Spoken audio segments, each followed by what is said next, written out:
the injuries that he had to overcome last season, are you worried about putting him on the field this year, especially with one starter coming back on that offensive line? No. I love our offensive line. We got 10 guys that can play for anybody that I am incredibly confident in. And, I think when this season's over, y'all are going to quit asking me about the offensive line. This is a really, really, really, really talented, fun, committed, tough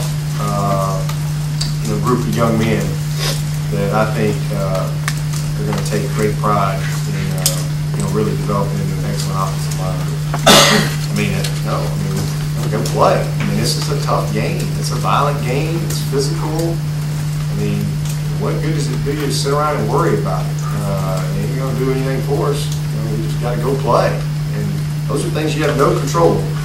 Zero whatsoever. Corinne Wiggins got hurt on a bad snap, and he's chasing the ball, and the whistle, the whistle blows, and so he just stops and tears his ACL. So you can't control things like that. You can't worry about it. Just go play the game, and then whatever happens, you react. Get the next guy ready. But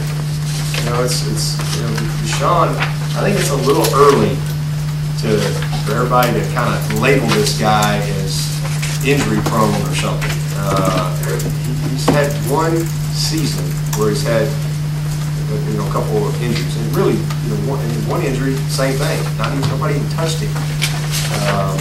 But he's really not ever been a guy that's had a hard time being in the game. He's been a multi-sport athlete his whole life. So it's a little early. Let's get a little more historical data before we kind of label that. But hopefully he'll be able to play in all 12 games. But if not, hey, that's why we practice. We got to throw the next guy out there, and the expectation is still to win. Dabo, you mentioned Kendall Jones a little bit. The time that he missed those injuries, are you concerned about him out there on Saturday? Not mentally. He is like I said, a kid that really was probably ready to play last year mentally, and was very close. People have no idea how close he was to play. But we wanted to hold him if we could, and it just kind of depended on how we held up at backer. And so it worked out in that regard, which I think is best for him and us. Mentally, he is a very, very sharp young man. He's just going to be a little rusty because he hasn't had quite the amount of reps. But no, I don't worry about Kendall. He'll be ready to play. Coach, I look at your roster. There seems to be a lot of talent at the playmaking positions, running back, receiver, and tight end. How do you keep all these guys happy? One's in the win. He's going to win. I never had a problem with that. We've had all kind of guys around here. Not trying to keep them happy. To be honest with you, I don't really worry about keeping guys happy. I worry about winning and doing what's right. And you get what you earn here. It's been that way from day one. You get what you earn. I tell everybody that in the recruiting process. Don't promise anybody nothing. You get an opportunity. Be the best guy you play. Be mentally ready, physically ready, and you never really know all that stuff until they get here.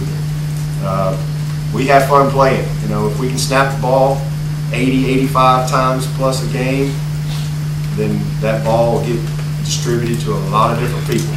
We play a lot of guys. That's the philosophy that we have in place. I think that allows you to develop your program and also develop players.